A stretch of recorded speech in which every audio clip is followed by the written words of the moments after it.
Prinsip dasar mengapa sebagian orang seolah magnet uang, sementara sebagian lain bekerja keras tapi tetap hidup pas-pasan. Rahasia kenapa ada orang yang seolah dikejar uang.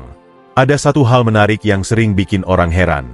Ada orang yang kelihatannya hidupnya lancar banget, bisnisnya tumbuh, pekerjaannya stabil, peluang datang bertubi-tubi. Uang seperti datang menghampiri tanpa harus dikejar-kejar. Sementara di sisi lain, ada juga yang sudah kerja dari pagi sampai larut malam, banting tulang, jarang punya waktu istirahat, rela ngorbanin waktu sama keluarga, tapi hasilnya tetap saja pas-pasan. Gaji cepat habis, tabungan tipis, dan rasanya seperti jalan di tempat. Kalau dilihat sekilas, kelihatan seperti nasib yang gak adil. Seakan hidup ini cuma berpihak pada orang yang beruntung. Padahal bukan begitu ceritanya.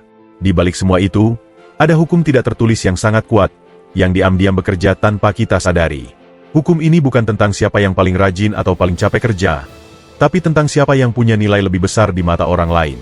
Hukum ini gak diajarin di sekolah formal, gak juga sering dibahas di kampus. Tapi kenyataannya, prinsip ini jadi fondasi utama dalam dunia bisnis dan karir. Kalau kamu bisa memahami dan menjalankan hukum ini dengan benar, kamu gak perlu lagi lari-lari ngejar uang. Justru uanglah yang akan pelan-pelan mendekati kamu. Hukum nilai. Alasan kenapa gaji bisa jauh beda. Hukum yang diam-diam ngatur aliran uang itu namanya hukum nilai. Uang gak datang cuma karena seseorang ingin kaya. Uang juga gak menghampiri orang hanya karena mereka kerja keras sampai kelelahan. Uang datang karena ada nilai yang diberikan dan dirasakan orang lain. Semakin besar manfaat yang kamu kasih, semakin besar pula aliran uang yang akan balik ke arahmu. Coba bayangkan dua orang yang sama-sama punya 24 jam sehari. Yang satu digaji 3 juta per bulan, yang satu lagi 30 juta per bulan. Sama-sama manusia, sama-sama kerja, sama-sama butuh makan. Tapi kenapa hasil akhirnya bisa sejauh itu bedanya?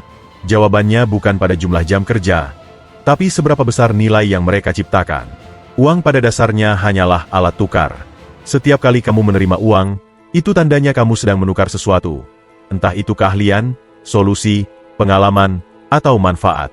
Orang dengan nilai tinggi akan selalu punya pintu rezeki lebih banyak, karena mereka menyumbang dampak yang lebih besar. Yang menarik, hukum ini gak peduli kamu dari mana, lulusan mana, atau punya privilege, atau tidak. Selama kamu bisa kasih nilai yang tinggi, peluang finansial akan terbuka lebih lebar. Hukum ini netral dan berlaku untuk siapapun. Kalau kamu mulai fokus pada membangun nilai, maka kamu juga sedang membuka jalur baru untuk rezeki mengalir lebih deras ke arahmu. Nilai bukan teori, tapi terlihat jelas di kehidupan sehari-hari. Supaya hukum ini lebih gampang dipahami, coba lihat sekeliling. Dalam kehidupan sehari-hari, perbedaan nilai itu kelihatan banget walau kadang gak disadari. Misalnya, bandingkan antara seorang chef profesional dengan tukang masak di warung pinggir jalan. Dua-duanya sama-sama masak, sama-sama tahu cara bikin makanan matang dan enak. Tapi kenapa penghasilan mereka jauh banget? Seorang chef profesional bukan sekadar jago masak. Mereka ngerti cara menjaga konsistensi rasa, memperhatikan tampilan makanan, tahu cara plating biar menggugah selera, mengerti nutrisi, bahkan bisa berinovasi bikin menu baru yang bikin pelanggan balik lagi. Sedangkan tukang masak di warung biasanya cuma fokus pada rasa dasar, yang penting matang dan kenyang, gak terlalu mikirin tampilan atau standar rasa yang konsisten. Itulah bedanya, nilai yang diberikan. Contoh lain, bandingkan toko kecil dengan supermarket besar. Barang yang dijual bisa sama. Sabun, beras, minyak goreng, gula. Tapi kenapa orang rela bayar lebih mahal di supermarket? Karena pengalaman yang diberikan beda. Supermarket bersih, nyaman, barang tertata rapi, parkiran luas, pelayanan cepat, dan kadang ada promo menarik. Itu semua menciptakan nilai tambah. Begitu juga dalam dunia pertanian. Petani biasa mungkin hanya tanam dan panen seadanya. Tapi petani yang paham teknologi dan perawatan tanaman dengan baik, bisa hasilkan produk berkualitas ekspor. Harga jual pun melambung tinggi. Semua contoh ini memperlihatkan satu hal. Nilai adalah kunci utama yang membedakan penghasilan orang satu dengan yang lain. Cara membangun nilai agar rezeki gak perlu dikejar.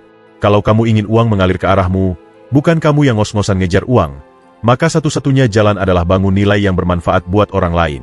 Nilai ini gak muncul begitu saja, tapi dibentuk dengan sadar, dilatih, dan dijaga. Ada 3 hal penting yang bisa jadi pondasi kuatnya. Pertama, pahami masalah orang lain. Semua bisnis besar di dunia tumbuh karena bisa menyelesaikan masalah. Semakin besar dan penting masalah yang kamu bantu pecahkan, semakin tinggi pula nilai kamu di mata orang. Coba pikirkan, masalah apa yang sering bikin orang kesulitan? Lalu, solusi seperti apa yang bisa kamu kasih biar mereka lebih mudah, lebih cepat, atau lebih hemat? Begitu kamu jadi orang yang bisa membantu, uang akan datang sebagai hasil sampingannya. Kedua, terus tingkatkan keahlian. Nilai itu muncul dari kemampuan. Gak cukup hanya bisa, tapi harus lebih baik dari kebanyakan orang. Entah itu skill masak, keahlian jualan, komunikasi, manajemen keuangan, atau strategi marketing. Semakin tajam kemampuanmu, semakin besar nilai yang kamu bawa.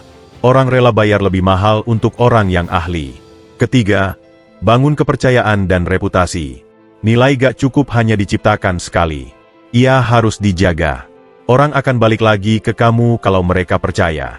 Reputasi yang bagus bikin kamu gak perlu promosi besar-besaran, karena kepercayaan itu sendiri udah jadi magnet rezeki. Jaga kualitas, tepati janji, dan tunjukkan integritas. Saatnya berhenti mengejar uang, bangun diri yang bernilai. Kalau kamu perhatikan baik-baik, uang gak datang hanya karena seseorang berharap atau berdoa keras setiap malam. Uang juga gak langsung jatuh dari langit, hanya karena seseorang capek kerja siang malam. Uang datang kepada orang yang layak menerimanya, dan kelayakan itu ditentukan oleh seberapa besar nilai yang kamu ciptakan untuk orang lain. Begitu kamu mulai membangun nilai, rezeki gak lagi terasa seperti sesuatu yang harus kamu kejar mati-matian. Justru sebaliknya, peluang akan datang lebih sering. Orang akan mulai mencari kamu, bukan kamu yang sibuk mencari mereka.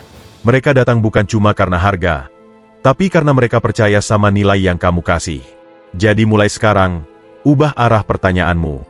Bukan lagi, kenapa aku belum sukses? Atau, kenapa uangku gak cukup-cukup? Tapi ubah jadi, nilai sebesar apa yang sudah aku kasih ke orang lain? Saat pertanyaanmu berubah, cara berpikirmu ikut bergeser. Kamu akan lebih fokus belajar, berkembang, dan memberi manfaat. Ingat, rezeki suka menghampiri orang yang terus tumbuh. Semakin besar nilai yang kamu bawa, semakin deras pula aliran uang dan peluang yang akan mendekat. Gak peduli kamu mulai dari mana, siapapun bisa membangun nilai. Jadi jangan cuma kerja keras, tapi kerja dengan nilai. Jangan hanya berharap uang datang, tapi jadilah alasan kenapa uang datang. Kalau kamu bisa jadi pribadi yang bernilai, kamu gak perlu lari-lari ngejar rezeki, karena rezeki akan datang sendiri nyamperin kamu.